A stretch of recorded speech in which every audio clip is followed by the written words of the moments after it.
السلام عليكم. عمر جود، رئيس اتحاد تعاونية الأطلس الكبير ورزازات. نتواجد اليوم بمعرض الفلاحي اللي كتنظمه الغرفة الفلاحية لزراعة فيدرت بشراكة مع مجموعة من الفاعلين المحليين.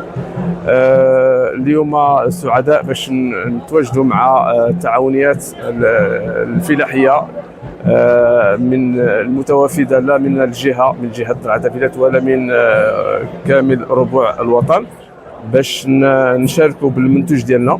هذا المنتوج اللي كيتجلى بمنتجات ديال الخليه، العسل وجميع منتجات الخليه، باش نشاركوا التعاونيات الاخرى اللي مشاركه جميع المنتجات المجاليه.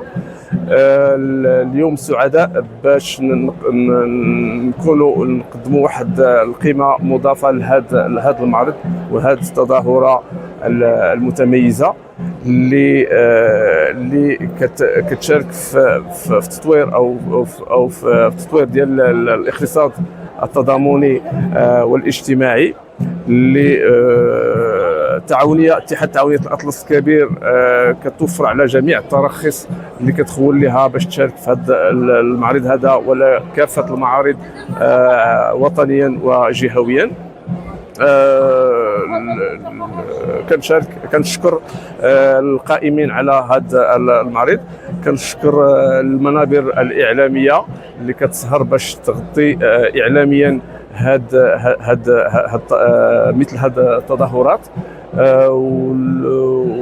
ونحن ايضا كنتمنوا ان الزبناء والناس ديال اقليم ورزازات نالوا الاعجاب ديالهم بالمنتجات ديالنا، وهذا ليس غريبا عليهم. فورزازات دائما مدينه مضيافه، مدينه كترحب بالضيوف ديالها وكتستقبلهم باحسن استقبال، وهذا كيشرفنا جميع. والسلام عليكم ورحمه الله.